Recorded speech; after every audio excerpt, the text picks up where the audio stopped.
तुम्ही कधी समुद्रकिनाऱ्यावर एखादं शिंपलं उचललं आहे आणि विचार केला आहे का, की या सुंदर पिळदार घरात कोण राहत होते? ते कवच एकेकाळी एका मृदुकाय प्राण्याचे होते, म्हणजेच मऊ शरीर असलेल्या प्राण्याचे, जो स्वतःचे कठीण संरक्षक कवच तयार करतो. मृदुकायचे इंग्रजी नाव मोलुस्का असं आहे. मोलुस्का हा शब्द प्रत्यक्षात लॅटिन शब्द मोलिस पासून आला आहे, ज्याचा अर्थ मऊ असा असतो, जो त्यांच्या मऊ आणि बुळबुळीत शरीराचा संदर्भ देतो. तुम्हाला माहिती आहे, संधिपात प्राण्यांनंतर मृदुकाय प्राणी हा प्राण्यांचा दुसरा सर्वात मोठा संघ आहे आणि यामध्ये लहान गोगलगाईपासून महाकाय स्क्विडपर्यंत विविध आकार आणि प्रकार पाहायला मिळतात. मृदुकाय प्राणी प्रामुख्याने पाण्यात राहतात, म्हणजेच महासागर, नद्या आणि तलावामध्ये आढळतात. पण गोगलगाईसारखे काही प्राणी जमिनीवरही राहतात. ऑक्टोपस आणि स्क्विड सारखे काही प्राणी पाण्यात मुक्तपणे जगणारे असतात, जे अन्नासाठी सक्रियपणे शिकार करतात. तर कालव्यांसारखे इतर प्राणी पृष्ठभागाला चिटकून राहतात आणि पाण्यातील अन्नाची गाळण करतात.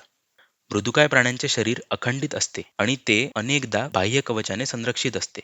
हे शरीर तीन मुख्य भागात विभागलेले असते: डोके, पाय, आंतरांगसंहती आणि प्रावार. डोके आणि पाय हा भाग हालचाल करण्यास आणि परिसर समजून घेण्यास मदत करतो, तर आंतरांगसंहतीमध्ये हृदय, जठर आणि मूत्रपिंडासारखे सर्व महत्वाचे अंतर्गत अवयव असतात. प्रावार ही त्वचेची एक विशेष घडी असते, जी शरीराला झाकते आणि बहुतेक मृदुकाय प्राण्यांमध्ये कॅल्शियम कार्बोनेट युक्त कठीण संरक्षक कवच संस्त्रावित करते. मृदुकाय प्राण्यांची शरीर रचना अशा प्रकारे असते की डावा आणि उजवा भाग एकमेकांचे आरशातील प्रतिबिंब असल्यासारखे दिसतात, ज्याला द्विपार्श्व सममिती म्हणतात. अशा प्रकारच्या शरीर रचनेमुळे त्यांना हालचालीची एक निश्चित दिशा मिळते, कारण त्यांची ज्ञानेंद्रिये आणि खाण्याचे अवयव पुढच्या बाजूला केंद्रित असतात. त्यांचे शरीर तीन थरांनी बनलेले असते: बहिर्जन स्तर, मध्यजन स्तर आणि अंतर्जन स्तर. म्हणूनच त्यांना त्रिस्तरीय प्राणी म्हटले जाते. मृदुकाय प्राण्यांमध्ये एक खरी देहगुहा असते, परंतु ती खूप लहान असते आणि फक्त हृदय आणि उत्सर्जित अवयवांच्या भोवती आढळते. त्यांचे बहुतेक अंतर्गत अवयव एका मोठ्या पोकळीत असतात, ज्याला रक्तगुहा म्हणतात, जिथे अवयवांच्या भोवती रक्त मुक्तपणे वाहते आणि संपूर्ण शरीरात ऑक्सिजन व पोषक द्रव्ये पोहोचवण्यास मदत करते. बहुतेक मृदुकाय प्राण्यांमध्ये कॅल्शियम कार्बोनेट युक्त कठीण कवच असते, जे त्यांना दुखापतीपासून, शुष्क होण्यापासून वाचवते. तरीही ऑक्टोपस आणि स्क्विड सारख्या काही प्राण्यांमध्ये हे कवच एकतर खूप लहान असते किंवा नसतेच, ज्यामुळे ते अधिक लवचिक असतात आणि जास्त चांगल्याने पोहू शकतात.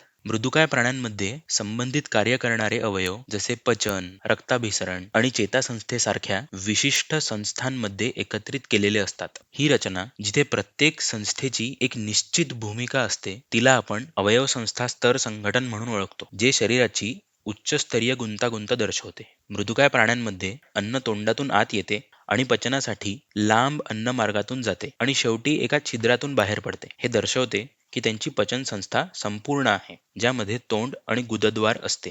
मृदुकाय प्राण्यांमध्ये प्रामुख्याने दोन प्रकारची रक्ताभिसरण संस्था आढळते. बहुतेक मृदुकाय प्राण्यांमध्ये रक्त बंद नलिकांऐवजी अवयवांच्या भोवती मोकळेपणाने वाहते. अशा प्रणालीला खुली रक्ताभिसरण संस्था म्हणतात. परंतु ऑक्टोपस, स्क्विड यासारख्या वेगाने हालचाल करणाऱ्या प्राण्यांमध्ये रक्त बंद नलिकांमधून वाहते, ज्याला बंद रक्ताभिसरण संस्था म्हणतात, जी त्यांना अधिक सक्रिय आणि ऊर्जावान राहण्यास मदत करते. मृदुकाय प्राण्यांच्या श्वसनाबद्दल बोलायचे झाले तर ते प्रावार गुहेच्या आत असलेल्या कल्ल्यांसारख्या विशेष अवयवांद्वारे श्वसन करतात. हे कल्ले वायूची देवाणघेवाण करण्यास, पाण्यातून ऑक्सिजन घेण्यास आणि कार्बन डायऑक्साईड बाहेर टाकण्यास मदत करतात. त्यांच्या शरीरातून टाकाऊ पदार्थ बाहेर काढण्यासाठी नेफ्रिडिया नावाचे विशेष नळीसारखे अवयव असतात, जे उच्चस्तरीय प्राण्यांमधील मूत्रपिंडासारखे असतात. गोगलगाईसारख्या साध्या मृदुकाय प्राण्यांमध्ये चेतारज्जूंच्या जोड्या आणि साधी चेताकडी असते, तर ऑक्टोपस आणि स्क्विड सारख्या प्राण्यांमध्ये मोठा आणि प्रगत मेंदू असतो. तुम्हाला माहिती आहे का,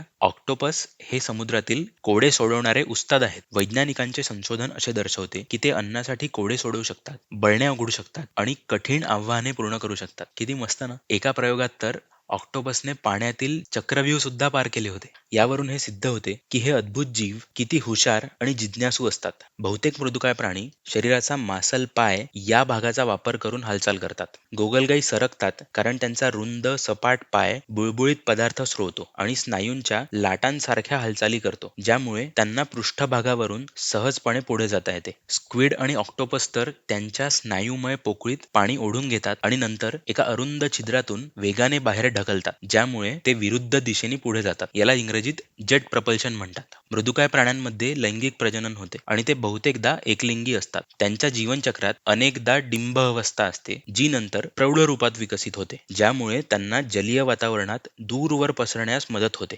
यालाच अप्रत्यक्ष विकास असं म्हणतात. मृदुकाय प्राण्यांच्या महत्त्वाच्या वैशिष्ट्यांचा सारांश थोडक्यात सांगायचा झाला तर मृदुकाय प्राणी हे मऊ शरीर असलेले प्राणी आहेत, जे अनेकदा कठीण कवचाने संरक्षित असतात. त्यांचे शरीर डोके आणि पाय, आंतरांग संहती आणि प्रावार यामध्ये विभागलेले असते. हे त्रिस्तरीय, द्विपार्श्व सममित आणि देहगुहा असणारे प्राणी असतात. त्यांच्यात अवयव संस्था स्तर संघटन दिसून येते. ते श्वसन कल्ल्यांद्वारे आणि उत्सर्जन नेफ्रिडियाद्वारे करतात. काही प्रगत प्रकार सोडले तर इतरांमध्ये खुली रक्ताभिसरण संस्था असते. ते लैंगिक प्रजनन करतात आणि त्यांच्यात अनेकदा डिंब अवस्था असते. अनेक मृदुकाय प्राणी अन्न आणि मोत्यांसाठी उपयुक्त असतात, तर काही हानिकारक सुद्धा असू शकतात. म्हणून पुढच्या वेळी जेव्हा तुम्ही वाळूवर चमकणारे शिंपले पाहाल, तेव्हा लक्षात ठेवा की ती केवळ एक सुंदर आठवण नसून निसर्गातील मऊ तरीही कणखर अशा मृदुकाय प्राण्याचे एकेकाळी बांधलेले घर आहे. या व्हिडिओसाठी इतकेच.